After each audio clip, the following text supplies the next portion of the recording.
Hello everyone. चलो फटाफट आ जाओ और मेरी बात सुनो। कल मैंने 25 क्वेश्चन कराए थे फिलिंग द ब्लैंक्स के, बहुत बढ़िया क्वेश्चन थे। वो क्वेश्चंस भी कर लो और उसके बाद सेकेंड क्लास आज है। आज भी मैं आपको फिलिंग द ब्लैंक्स से कुछ क्वेश्चंस कराऊंगी। बेटा याद रखना, ग्रामर जब मैं पढ़ाती हूं तो ग्रामर तो एक सिलसिलेवार तरीके से चलता ही रहेगा, है ना। वो कॉन्टिन्यूसली क्लास चलता रहेगा, लेकिन बीच बीच में ये सब चीजें इसलिए देखना जरूरी है क्योंकि अकेला ग्रामर आपको पास नहीं करा सकता। मुझे पूरा कंप्लीट सिलेबस खत्म करना रहता है। इसीलिए याद रखना, जब भी कोई बैच आएगा उसमें basic to advance, pre to mains, मैं पूरा कंप्लीट ग्रामर कराऊंगी, वोकैबुलरी कराऊंगी, लेकिन cloze test comprehension, filling the blank, sentence arrangement, sentence improvement, ये सब भी करवाते जाते हैं और वो सारा आपके बैच में लोड होता जाता है। ये जो मैं करा रही हूं वो 2023 के सारे क्वेश्चन पेपर्स को उठाया है मैंने और सब करवाते जा रही हूं। आज जितना हो पाएगा मुझसे मैं करवाऊंगी और उसके बाद का पोर्शन कल होगा। तो याद रखना, कल भी आपका क्लास होगा और फिलिंग द ब्लैंक्स आगे बढ़ेंगे। ठीक है, चलो सुनो ध्यान से। मैंने आपको कराया था, अरे ये क्या है, 25 तक। ये ना, इसी में, ओके, आजा। 25 तक मैं करा चुकी थी और आज मैंने प्रॉपर तरीके से पीपीटी बना दिया बेटा, ताकि आपको अच्छे से दिखाई दे।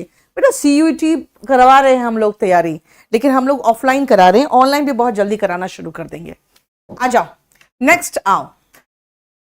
He has dash words for his opponent. Opponent के लिए उसके पास डैश वर्ड है। सबसे पहले 26 में आइए और आपको यहां पे पता होना चाहिए कि जो वर्ड हमें एंटोनिम चाहिए, DULCET, इसका एंटोनिम चाहिए। इसका मतलब क्या होता है पहले ध्यान से समझना। बेटा डलसेट का मतलब होता है बहुत ही मधुर और जो कहते हैं ना मृदुभाषी टाइप का जो भाषा होता है, यानी मधुर भाषा। ठीक है ना, मधुर। इसका हमें एंटोनिम चाहिए। यहां पे इसका सिनोनिम होता स्वीट, इसका एंटोनिम होगा हार्श। ठीक है। अब पेन्यूरियस का मतलब क्या होता है? पेन्यूरियस का मतलब गरीब होता है, पुअर होता है। और एनलाइवन जैसे कोई चीज लाइव बना देना, यानी कि एकदम उसमें करंट ला देना। तो एनलाइवन का मीनिंग लिखो, टू मेक समथिंग इंटरेस्टिंग। जैसे कहते हैं ना, लाइव मैच देखते हो तो मजा आता है, नहीं रिकॉर्डेड जब हो जाता है खत्म मैच तो वो मजा नहीं रहता है। तो अब समझ लो कि एकदम आप में उसको इंटरेस्ट पैदा कर देता है। To make something interesting, enliven. Clear हो गया? राघव चुपचाप से क्लास करो, बकवास करता है। Never believe anything you here from others. Try to get every bit of information dash if possible। आपको एक सेंटेंस दिया है और कहा है कि यहां पे कौन सा इडियम है जो बेस्ट है, जो बेस्ट इडियम यहां पे फिट होगा। कि कुछ भी जो आप सुन लेते हो, जैसे देखते हो सोशल मीडिया में कुछ भी सुन लिया उस पर विश्वास कर लेते हो। हमेशा कोशिश करो कि जो भी इंफॉर्मेशन मिले वो डैश मिले अगर संभव हो तो। अब याद रखना, यहां होगा straight from the horse mouth, यानी ऐसा इंफॉर्मेशन पे बिलीव करो जो रिलायबल सोर्स से मिला हो। Straight from the horse mouth मतलब विश्वसनीय स्रोत से, फ्रॉम रिलायबल सोर्सेस, विश्वसनीय स्रोत से, फ्रॉम रिलायबल सोर्सेस, राइट। अब आओ next, in the fast lane. जब आप फास्ट लेन में गाड़ी चलाते हो तो एकदम बहुत तेज गाड़ी चलाते हो, क्योंकि आपको पता है 2-3 लेन्स जो होते हैं उसमें जो फास्ट लेन होता है उसमें आप गाड़ी बहुत तेज चला सकते हो। तब क्या होता है, जब बहुत फास्ट लेन में गाड़ी चलाते हो ना तो रोमांच पैदा होता है ना। तो इन द फास्ट लेन का मतलब ही हुआ exciting and eventful. Exciting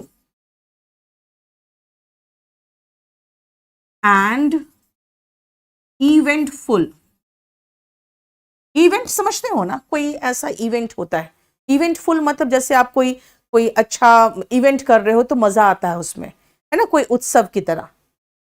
down the line, अगर आप कहोगे डाउन द लाइन ऐसा हो सकता है, यानी शायद कभी आगे जाके संभव हो सकता है, तो डाउन द लाइन का मतलब हो गया कंप्लीट, और you can say full also. Down the line यानी कि ऐसा हो सकता है आगे जाके। Fair and square is just, just का मतलब होता है बेटा न्यायपूर्ण, जस्ट का मतलब लिख लो न्यायपूर्ण।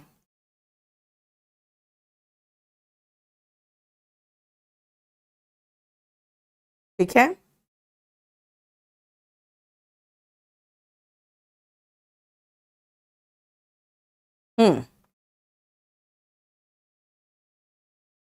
बेटा अलोंग द लाइन का मतलब होता है वो एट अ फर्दर और लेटर स्टेज। ठीक है,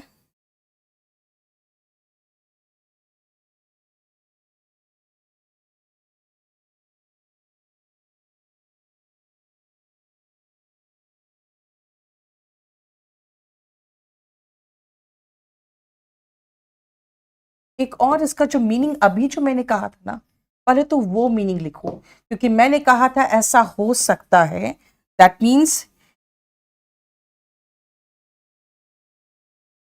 हैपेंस इन एवरी केस। जो मैंने आपको नहीं कहा था अभी कि ऐसा हो सकता है आगे जाके, तो वो होगा ही, डाउन द लाइन ऐसा हो सकता है, हैपेंस इन एवरी केस। देखो, ठीक है, बोलो कोई प्रॉब्लम। जस्ट का मतलब बेटा होता है न्यायपूर्ण, न्यायपूर्ण। ठीक है, नेक्स्ट आओ, the sound of rain tapping against the window was a stimulating melody lulling him to sleep। बेटा यहां पे ये वाला जो पोर्शन है ना, ये कुछ नहीं है, वो हटा दो। स्टिम्युलेटिंग ललबी, इसका मतलब क्या है? जो आपको स्टिम्युलेट करता है ना, आपको उत्तेजित करता है। जैसे आप कॉफी पी लेते हो तो क्या करता है, आपके ब्रेन को स्टिम्युलेट कर देता है, फिर आपको नींद नहीं आएगी। ठीक है ना, तो रेन जो टप टप टप आपके विंडो पे टपक रहा है, वो एक तरह का मेलोडी यानी कि सुर या ताल जिसको कहते हो लय, वो छेड़ता है। ललिंग हिम, ललिंग का मतलब होता है बेटा थपकी देना, या जैसे लोरी सुनाना, लोरी सुनाना और उसको सुला दिया। अब हमें स्टिमुलेटिंग का एंटोनिम चाहिए, क्योंकि जो भी आपको लोरी गा के सुला रहा है बेटा, वो आपको सुला देगा, आपको स्टिमुलेट नहीं करेगा। यानी हमको स्टिमुलेट का उल्टा चाहिए, सबड्यू। स्टिमुलेट का उल्टा होता है सबड्यूइंग, यानी कि शांत करना। सबड्यू का मतलब हुआ शांत करना। स्ट्रेसफुल तो समझते हो, स्ट्रेस से भरा हुआ, तनावपूर्ण, है ना। स्ट्रेसफुल, ट्रबलिंग, ये आपको तनाव पैदा करता है, जो आपको परेशान करने वाला। ठीक है,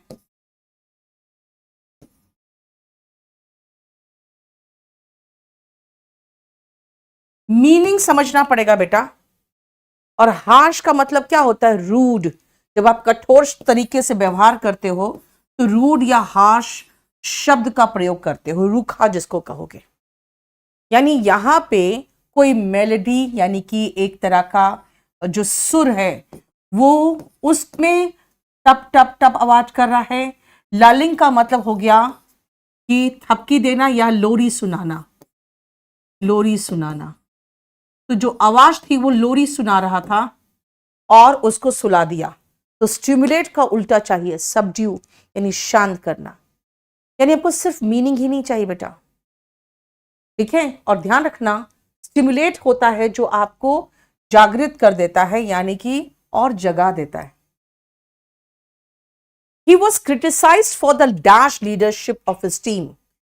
कैसा लीडरशिप था जिसके लिए उसको क्रिटिसाइज किया गया होगा? अब खुद सोचो। His casual body language seemed dash for a leader, उसका जो बॉडी लैंग्वेज था एकदम कैजुअल, वो लीडर के अकॉर्डिंग नहीं था। क्रिटिसाइज्ड फॉर क्या, बताओ खुद, खुद बताओ क्या होगा इसका आंसर। इनेप्ट।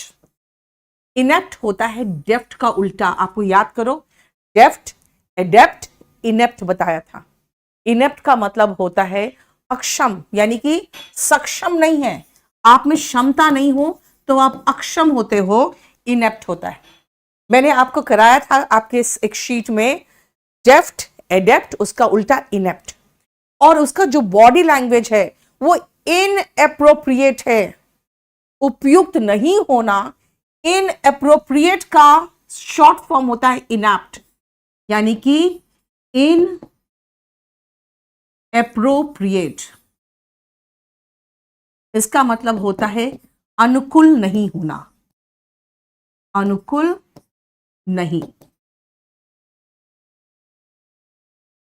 यानी उसका बॉडी लैंग्वेज इनएप्रोप्रिएट है, जिस लायक वो वैसा बॉडी लैंग्वेज ही नहीं है जैसा लीडर का होना चाहिए। बेटा बस ये खत्म करे दो, अभी हम शेयर कर लेंगे आपके साथ। Next, our administration uses dash techniques to get their work done.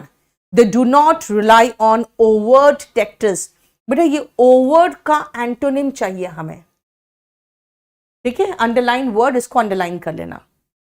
कहा है हमारा एडमिनिस्ट्रेशन यूज करता है डैश टेक्निक्स, ऐसे तकनीक का उपयोग करता है क्या करने के लिए, काम हो जाए उसके लिए। वो विश्वास नहीं करते, रिलाई का मतलब होता है निर्भर करना, वो निर्भर नहीं करते हैं ओवर्ट टेक्निक पर, याद रखना। कवर होता है तो कवर्ट, कवर किया हुआ कवर्ट, और बिल्कुल एकदम उजागर है तो ओवर्ट, और दोनों एक दूसरे का एंटोनिम है। खुद सोचो, कवर्ट, ओवर्ट, एंटोनिम चाहिए बेटा। कवर किया हुआ कवर्ट, ओवर्ट का सिनोनिम पूछता तो मैं कहती एपरेंट। एपरेंट मतलब जाहिरन तौर पर, यानी साफ साफ दिख रहा है, जाहिर। एपरेंट का मतलब ही होता है क्लियर, एपरेंट का मतलब होता है क्लियर। और पेटेंट का अगर मैं बताऊं बेटा, तो पेटेंट का भी मतलब होता है क्लियर। जैसे मैं कहूं अ पेटेंट लाई, इसका मतलब है साफ साफ झूठ बोल रहे हैं, साफ साफ क्लियर लाई। लेकिन पेटेंट एक और है ना, एक ऑफिशियल परमिशन होता है पेटेंट, जिसमें सिर्फ एक व्यक्ति जिसने उसे बनाया है वो ऑफिशियली अपने नाम पे उसका यूसेज कर लेता है ना। इसीलिए आप अगर कोई चीज पेटेंट करवाते हो तो आपको ऑफिशियल राइट मिल जाता है। तो इसका एक मतलब तो हो गया जाहिर यानी क्लियर, दूसरा मतलब इसका है एन ऑफिशियल राइट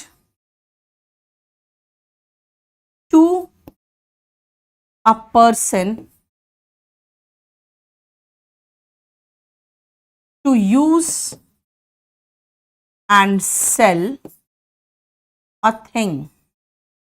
इसे कुछ दवाओं का पेटेंट को पेटेंट करवा लेते हैं कुछ कंपनीज वाले, और फिर बाकियों को वो बहुत महंगे दाम पे बेचते हैं, और बाकी लोग कुछ नहीं कर सकते, बाकी कंपनी। क्यों? क्योंकि वो उसका पेटेंट किसी और के पास है।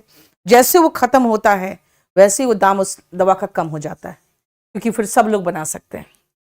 तो कोई भी नई चीज कोई बनाता है ना, तो पहले सबसे पहले उसको पेटेंट करवाता है। लेकिन पेटेंट का मतलब एपरेंट भी है।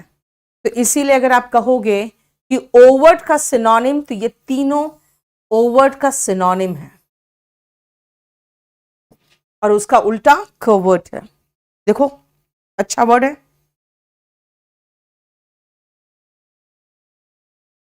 आफ्टर द रेन स्टॉप्ड, जब रेन बारिश रुकी, द एयर स्मेल्ड फ्रेश, हवा में बिल्कुल ताजगी थी और क्लीन था हवा।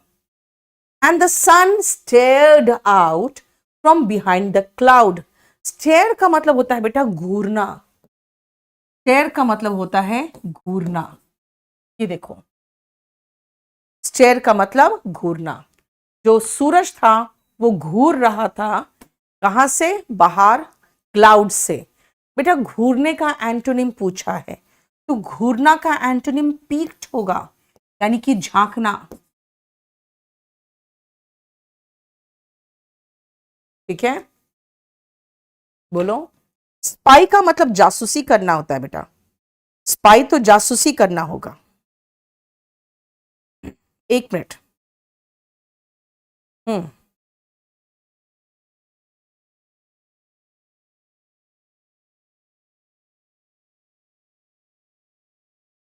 हम्म और इसका मतलब होता है चुपके से देखना भी। ठीक है ना, झांकना, चुपके से देखना। एक इंग्लिश में मीनिंग लिख लो इसका, टू लुक सीक्रेटली। ठीक है, पीक का मतलब यस, एंड क्विकली, एक नजर डालना और चुपके से। राइट, ऑब्जर्व तो होता है उसको ध्यान से देखना।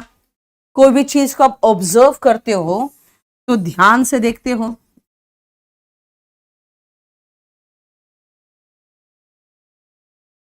स्पाई होता है जासूसी करना।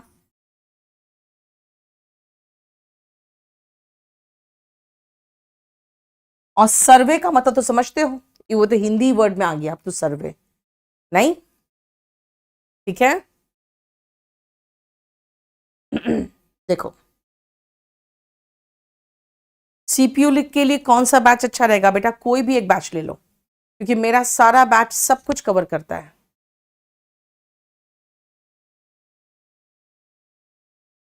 नेक्स्ट आ जाओ। Developers dash the old buildings on the site to make way for new construction. बेटा डेवलपर्स जो होते हैं वो क्या करते हैं? ओल्ड बिल्डिंग्स को क्या करेंगे? न्यू कंस्ट्रक्शन करना है, तो ओल्ड बिल्डिंग को वो गिरा देंगे। RAZE, रेज का मतलब होता है ध्वस्त करना। ये रेज का मतलब होता है किरण, और RAISE होता है उठाना। ये सब होमोफोन में मैंने करा रखा है और हर बैच में होता है। ठीक है, क्लियर? बाकी कुछ नहीं है, जिसका मीनिंग लिखा रही हूं बस वही देखो। त्रिशा अभी तो बेटा डेली हो रही है, आज भी कराया मैंने, अब कल भी आपको दोपहर में इसी का नेक्स्ट भाग करवाऊंगी। नेक्स्ट आओ। Her bright blue eyes dash everyone in the party. उसकी नीली आंखें, ब्राइट आंखें, वो क्या करेगा भाई? वो सबको अट्रैक्ट करेगा, अपने तरफ खींचेगा। राइट, इसका डिस्गस्ट का मतलब तो होता है घृणित, घृणा से भर देना।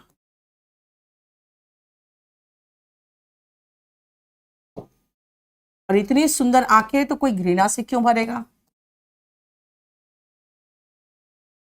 वेसिलेट, वेसिलेट होता है ना जब वो एक जगह टिकता नहीं है, बल्कि वो मूव करता है।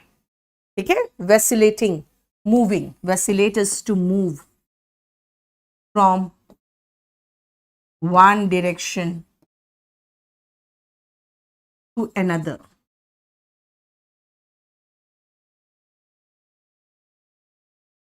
राइट, आपकी वॉल्यूम बुक नहीं मिल रही है बेटा, आप केडी लाइव में, KDpublication.com में चले जाओ।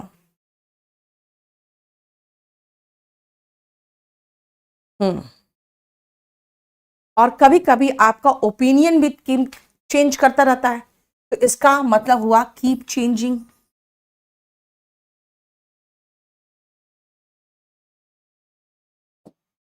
एमेनेबल बेटा फ्रेंडली होता है, जो एमेनेबल होते हैं जो लोग, वो फ्रेंडली होते हैं, वो चेंज कर सकते हैं। ठीक है, that means willing to change. देखो आपका जो कॉन्स्टिट्यूशन है वो अमेंड हो सकता है, तो अमेंड से याद रखो ना, एमेनेबल यानी कि विलिंग टू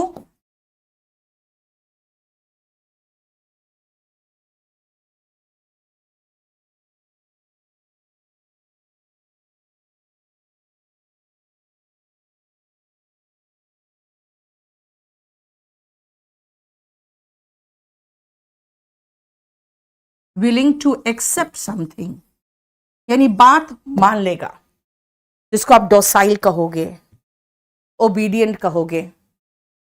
और यहां पे आप खुद सोचो, अट्रैक्ट ही तो होगा अगर किसी की आंखें एकदम ब्राइट ब्लू है तो।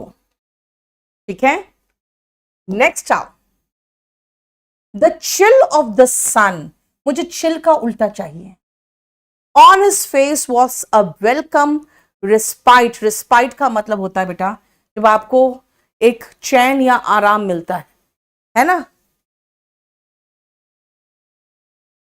From the chilli morning air, बेटा सुबह सुबह इतनी ठंडक थी, चिली मतलब होता है बहुत ठंडा, उस समय सन का क्या मिलेगा जो आपको एक चैन या आराम मिलेगा। हमें चिल का एंटोनिम चाहिए ना, वार्मथ, गर्माहट। सूरज की जो गर्माहट है वो आपको राहत देगा ना। रिस्पाइट का मतलब चैन हुआ, राहत हुआ। तो मीनिंग समझोगे ना तब होगा। ग्लो का मतलब होता है चमकना।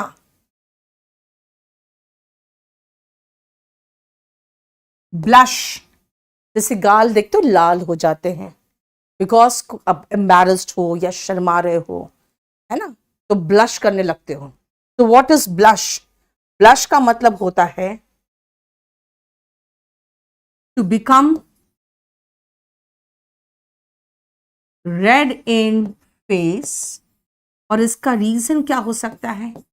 ड्यू टू शाइनेस, यानी कि शर्म की वजह से, और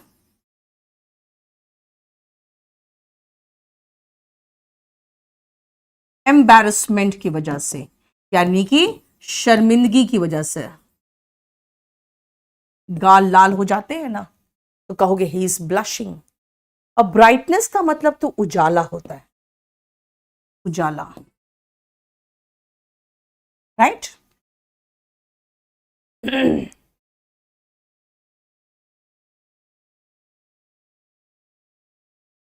हम्म, ये शर्मा जी और सनी, लड़कियां ब्लश करती है बेटा, तुम लोग भी ब्लश करते रहते हो, हाँ।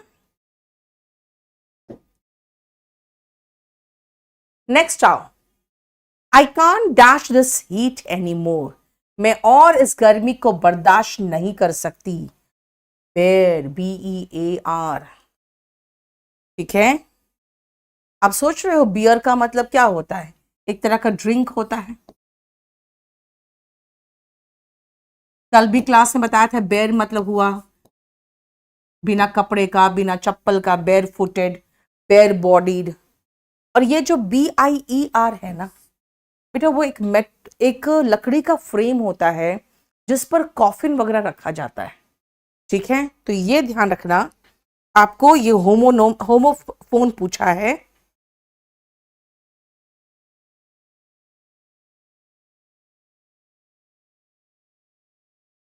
A wooden frame on which a coffin is kept।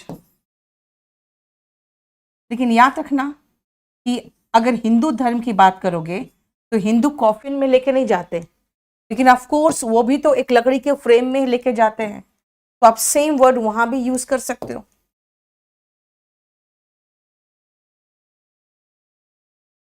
ये देखो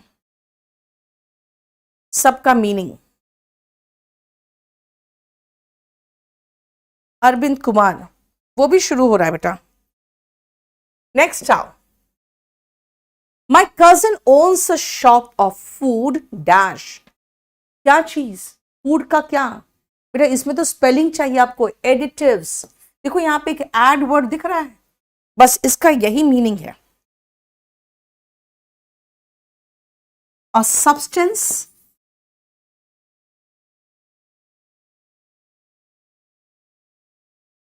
that is added in a small amount, in a small quantity। जैसे वेनिला का टेस्ट लाना है, थोड़ा सा एडिटिव्स डालते हैं वेनिला फ्लेवर का और आ जाता है।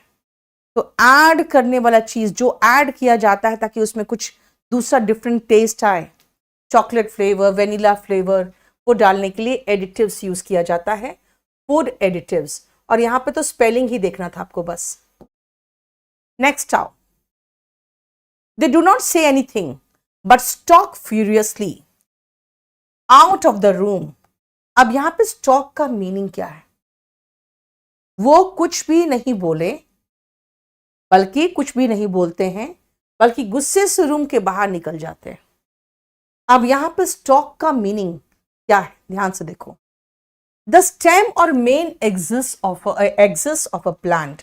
बेटा ये जो प्लांट्स होते हैं ना, इसको भी हम लोग जैसे प्लांट है, आगे जाके यहाँ पे फ्लावर्स हो रहे हैं, लीव्स हो रहे हैं, है ना। तो ये जो फ्लावर्स लीव्स वगैरह आने के लिए पहले ये जो मेन होता है ना स्टेम, उसको भी स्टॉक कहते हैं, ठीक है। इसीलिए पेड़ के इस मेन टहनी को स्टॉक कहते हैं।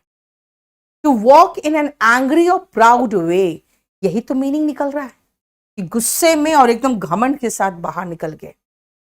To go through an area in search of prey, देखते हो कुछ लोग होते हैं जो किसी का पीछा करते रहते हैं, उनको स्टॉकर कहते हैं। तो ऐसा स्टॉकर जो होते हैं वो स्टॉक करते हैं, यानी पीछा करना।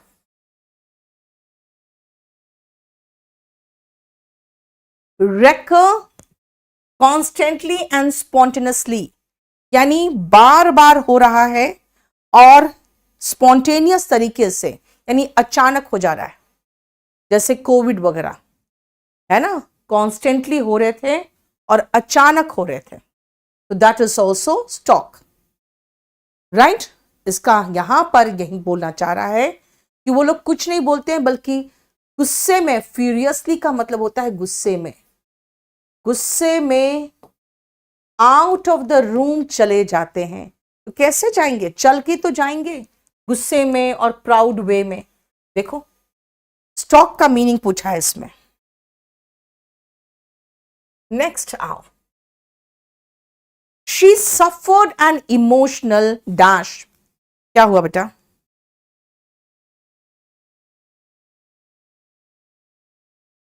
दिख रहा है आप लोगों को? कोई प्रॉब्लम तो नहीं है? ठीक तो है, चलो। She suffered an emotional dash after the death of a husband in a road accident. Road accident में उसके हस्बैंड का डेथ हो गया, तो उसको इमोशनल क्या हुआ होगा? टर्बुलेंस हुआ है। बेटा टर्बुलेंस का स्पेलिंग भी तो सही लिखना पड़ेगा। देखो 38 में टर्बुलेंस है, और आप कभी भी फ्लाइट में चले हो, कभी कभी देखते हो एकदम फ्लाइट ऐसे से कांपने लगती है, वही तो टर्बुलेंस होता है, झटका। और इमोशनल झटका भी लगना भी तो इमोशनल टर्बुलेंस हुआ, यानी कि इसका मतलब हुआ स्ट्रॉन्ग सडन मोशन, और टर्बुलेंस का मतलब डिस्टर्बेंस भी तो होता है। तो या तो फिजिकल झटका लगे या मानसिक झटका लगे, राइट। देखो टर्बुलेंस, और ये स्पेलिंग मिस्टेक है। फिलिंग द ब्लैंक्स में आया लेकिन स्पेलिंग मिस्टेक आया है, तो इसीलिए आपको बहुत अच्छे से previous year question paper practice करना पड़ेगा।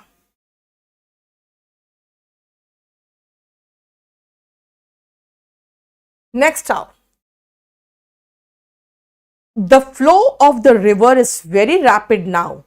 रैपिड का मतलब होता है बेटा तेज। Let's go in when it is a little dash.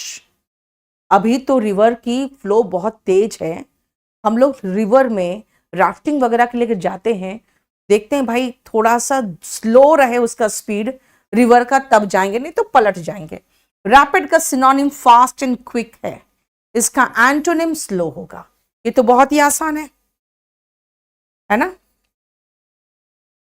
देखो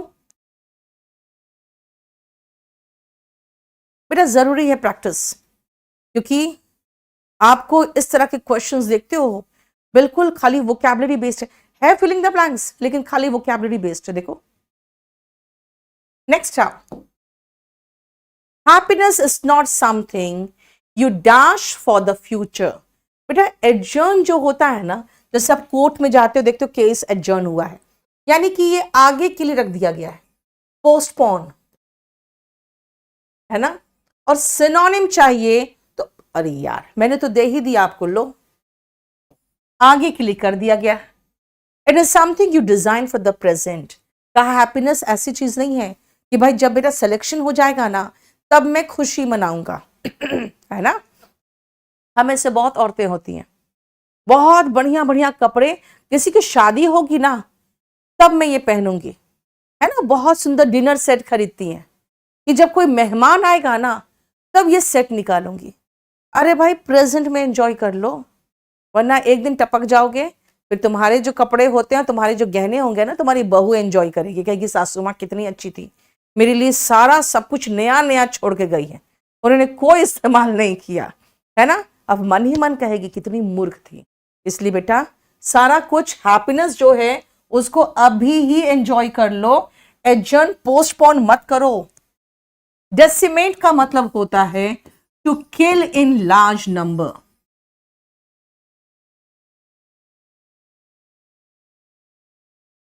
डेसी का मतलब होता है 10, यानी 10 दसों की संख्या में जान से मार देना, है ना वो।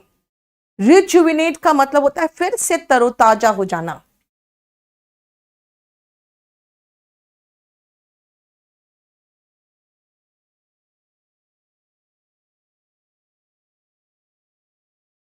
इसका मतलब होता है रिवाइव, रिजुविनेट, ठीक है ना। रिवाइटल देखते हो, सलमान खान एडवर्टीजमेंट करता है। कॉन्स्टिट्यूट बेटा बनाना, कोई चीज बनाता है ना, कोई चीज को बनाना। जैसे हमारे लीडर से मिलके एक बहुत बढ़िया संविधान कॉन्स्टिट्यूट किया, राइट, क्लियर। हाँ सही कह रही। अपनी मम्मी को देखना ना, सारे अच्छे अच्छे कपड़े रखेंगी, ये शादी में पहनेंगे, ये बाद में पहनेंगे, ये कहीं जाएंगे तो पहनेंगे, ये कोई मेहमान आएगा तब निकालेंगे। हाँ एक दिन टपक जाएंगी, उसके बाद सारी बहू इंतजार चीजें बहू एंजॉय करेगी, ठीक है। अपनी मम्मी को दिखा देना ये वीडियो। चलो, द कलरफुल प्रोसेशन मतलब जुलूस was the last item to be performed in the, बेटा पिजेंट्री होगा, PE, पिजेंट्री, स्पेलिंग तो यही है और तो कोई सही है ही नहीं। पिजेंट्री तो फार्मस होता है, पिजेंट्री का मतलब होता है कलरफुल सेरेमनी।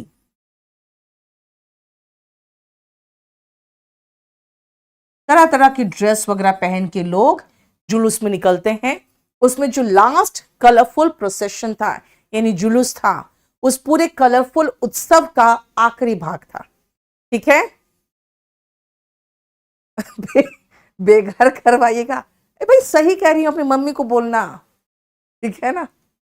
ए नाजिर शेख, तुम बिल्कुल मूर्ख हो, बीच में मैं ये सब प्रैक्टिस नहीं कराऊंगी ना तो कहोगे बाद में पता क्या, अरे मैडम ने तो ना खाली ग्रामर पढ़ा दिया और उसके बाद कुछ नहीं कराया। पेसेंट्री इज फार्मर्स, ये पुराने जमाने के वर्ड्स होते थे, फार्मर्स के लिए पेसेंट्री, और फार्मिंग के लिए भी पेसेंट्री वर्ड यूज होता था। फार्मर्स, फार्मिंग, ठीक है, खेती बाड़ी या फिर किसानों के लिए ये वर्ड यूज होता था, ठीक है, क्लियर। नेक्स्ट आओ, I will dash any job offer, dash for the one that requires me to work on weekends। भाई मैं कोई भी जॉब ऑफर को एक्सेप्ट कर लूंगा उन जॉब्स को छोड़कर जिसके कारण मुझे सैटरडे संडे काम करना पड़े। यानी मुझे कोई भी जॉब ऑफर स्वीकार है उन जॉब्स को छोड़कर जिसमें मुझे संडेज को काम करना पड़े। ये सही है। देखो बेटा एक्सपेक्ट का मतलब तो होता है उम्मीद करना, होप, ठीक है, देखो तो मुझे सही सही चाहिए, ये आपको मैंने वर्ब में पढ़ाया है, ये चैप्टर वर्ब का है। नेक्स्ट आओ 43, देखो ध्यान से। It is hard to draw clear lines of division between work and leisure. बेटा लेजर का मतलब होता है फ्री टाइम, तो फ्री टाइम और काम के बीच में एक डिवीजन का सिनोनिम यहां है डिमार्केशन। ठीक है, एक लाइन ड्रॉ करना कि भाई कौन आपका खाली समय है और कौन काम का समय है, इसके बीच में लाइन बनाना बहुत मुश्किल होता है। कॉम्प्रिहेंशन बेटा ये है अंडरस्टैंडिंग, कॉम्प्रिहेंड का मतलब होता है अंडरस्टैंड, तो कॉम्प्रिहेंशन का मतलब समझ, अंडरस्टैंडिंग। आपको कॉम्प्रिहेंशन दिया जाता है ताकि देखा जाता है कि आप पैसेज समझते हो कि नहीं। एडमिनिस्ट्रेशन तो आपको पता ही है ना, प्रशासन होता है। अब प्रोक्रेस्टिनेशन का मतलब होता है डिले। कहते हैं लाइफ में कभी भी एंजॉय करना, प्रोक्रेस्टिनेट नहीं करना चाहिए, पता नहीं कब कहां क्या हो जाए। ठीक है, फाइन। नेक्स्ट आओ, the dash of the new legislation has sparked a heated debate among lawmakers. The dash of the new law, legislation मतलब law, इससे क्या हुआ है, लॉ मेकर्स के बीच में एक हीटेड डिबेट यानी कि बहस छिड़ गई है। गरम बहस जिसको कहते हैं ना, बहस, गर्मा गर्म बहस छिड़ गई है, यानी छेड़ दिया है इसने। अब एक बात बताओ, न्यू लेजिस्लेशन का जो असर होगा उससे पंगा होगा ना, द इफेक्ट, और इफेक्ट का वर्ब, ये वर्ब है, इसका नाउन है इफेक्ट। एफेक्टेशन तो होता है बनावटी व्यवहार,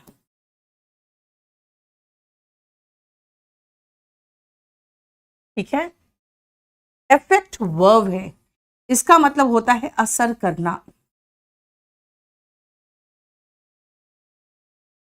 और इफेक्ट नाउन है, इसका मतलब है नतीजा। तो नया कानून का जो परिणाम या नतीजा था उसने ही सारा का सारा प्रॉब्लम क्रिएट कर दिया। ये देखो, ठीक है,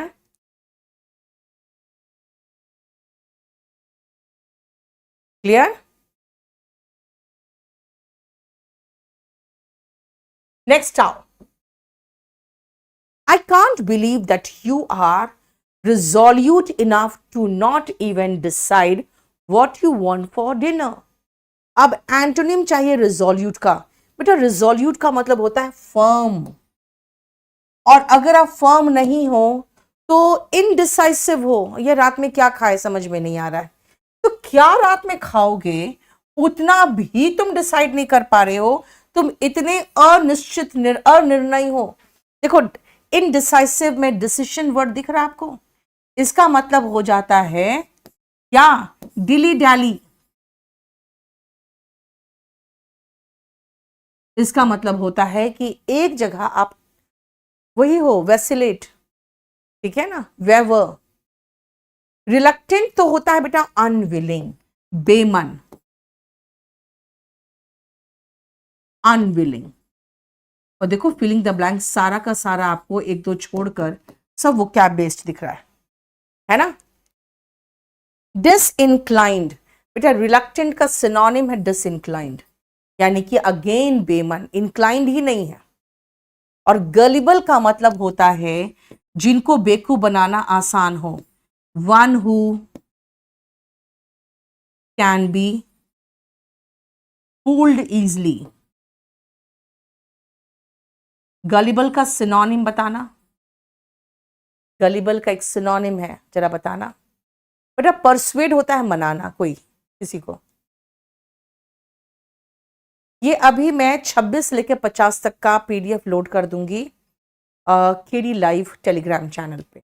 ऐसे आप इस ऐप को डाउनलोड कर लो, केडी लाइव को, वहां पर भी मिल जाएगा। नहीं, मैं गलिबल का सिनोनिम पूछ रही हूँ बेटा, और देखना चाहती हूँ कितने लोग credulous. Very good Yashpal, very good. Gullible का सिनोनिम है क्रेडुलस।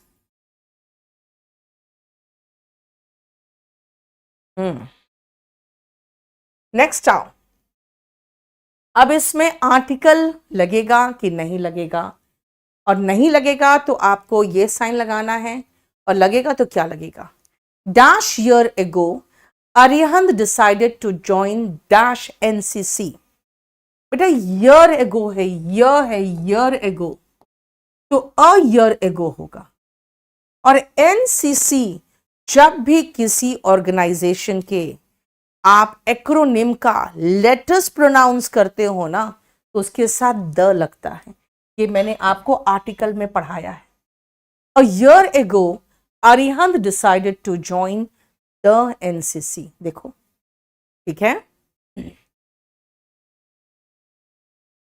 क्लियर। नेक्स्ट आओ बेटा, इसका क्लास कल भी चला था, 25 क्वेश्चन रात को 10 बजे कराया था, आज भी चला है और कल भी इसका क्लास चलेगा। ये ध्यान रखना आप, अराउंड 2 o'clock, ठीक है। Whenever Susan received letters from the police, she dash ignored them. जब भी सुजन को पुलिस के द्वारा लेटर मिला तो उसने जानबूझकर, इंटेंशनली का मतलब होता है ऑन पर्पस, मतलब जानबूझकर,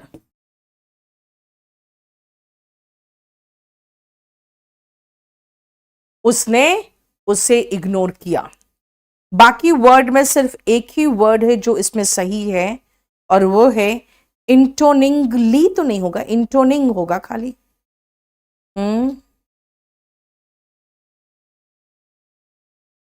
इंटोनिंग होता है।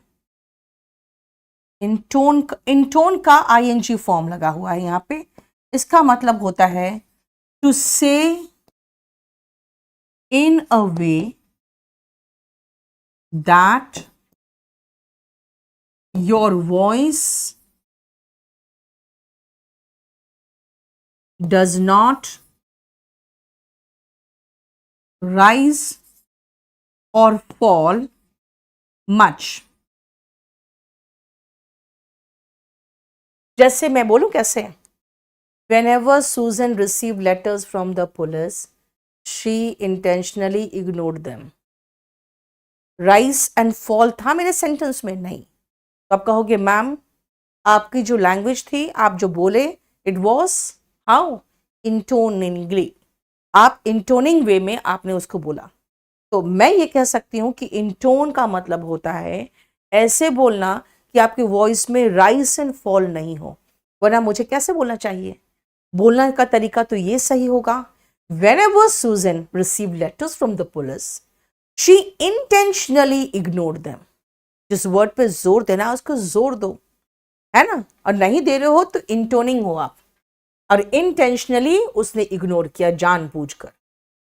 नेक्स्ट आओ, the gentle lapping of waves, यानी लैप करना यानी ऐसे से थपाना। For the shore was the only thing they could be heard.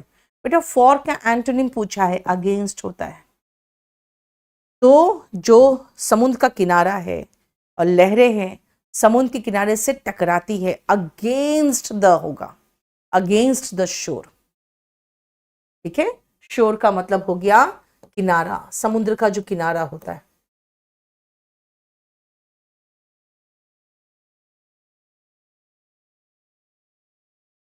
ठीक है, बस वही सुनाई पड़ रहा था।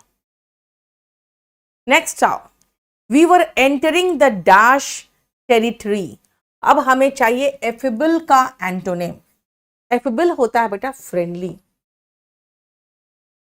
Genial, amiable, amicable. इसका मैंने आपको सिनोनिम कराया हुआ है। तो इसका उल्टा होगा हॉस्टाइल।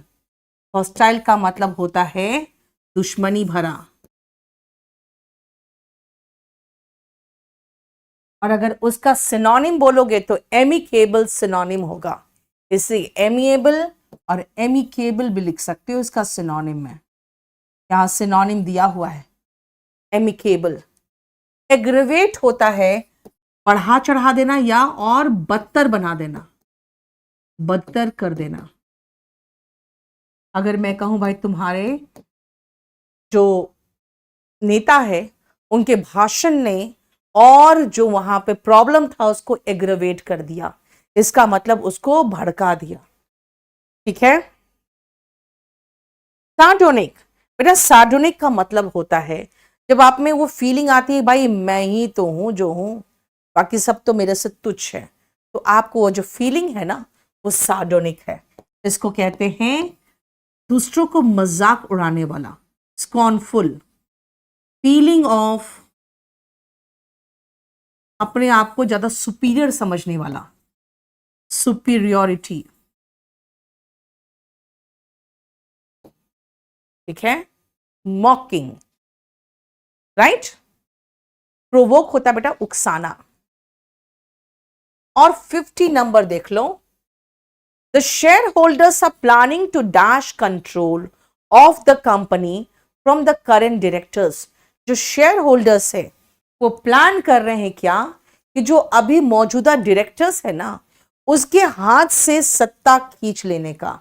अब हाथ से सत्ता निकाल लोगे तो बेटा रेसलिंग देखे हो कभी, जब रेसल करते हैं तो क्या करते हैं, ताकत जोर आजमाते है ना, और जोर आजमा के वो अपने हाथ में ले लेना इस रेस्ट। देखो रेसलिंग से बना हुआ रेस्ट, इसका मतलब है फोर्सिबली, पुल मतलब खींच लेना, फ्रॉम अ पर्सन्स ग्रास्प, किसी के हाथ से छीन लेना। अब ये जो रूस्ट है ना, रूस्ट होता है जहां पे पंछी रेस्ट कर रहे होते हैं, resting place of a bird. तो डायरेक्टर्स के हाथ से सत्ता खींच लेना ये रेस्ट होगा। रोस्ट तो होता है भूनना, आजकल रोस्टिंग भी तो चलता है ना ऑनलाइन में, वो भी रोस्ट होता है। और रेस्ट का मतलब तो आराम करना हुआ। देखो इसका मतलब है आराम करना। और ये हमने 50 खत्म कर दिया। नेक्स्ट क्लास कल होगी अराउंड दोपहर में, और कल मैं ऑफलाइन क्लास लूंगी और उसी को लाइव करूंगी, तो आपको बच्चों के शोर भी सुनाई देंगे और आपको दिखेगा कि कैसे बच्चे क्लास करते हैं और एंजॉय करते हैं। ठीक है, तो कल आपसे दोपहर में मुलाकात होगी बेटा इसके बाद के सेंटेंसेस के साथ। अभी जिन लोगों ने कल का वीडियो नहीं देखा है कल का वीडियो देख लो, और मैं 26 to 50 लोड कर दूंगी। 1 to 25 मैंने है ना पीपीटी नहीं पीडीएफ में बनाया हुआ था, तो आप उसको वॉच कर लो और उसका उसी से अपना नोट्स बना लो। मैं आपको ये पूरा कंप्लीट A4 साइज में भी अवेलेबल करा दूंगी। हालांकि केडी लाइव में 26 to 50 अभी बस तुरंत ही थोड़ी देर में लोड हो जाएगा। ठीक है, केडी लाइव टेलीग्राम चैनल में। Thank you so much. कल मुलाकात होगी 2 बजे। बाय।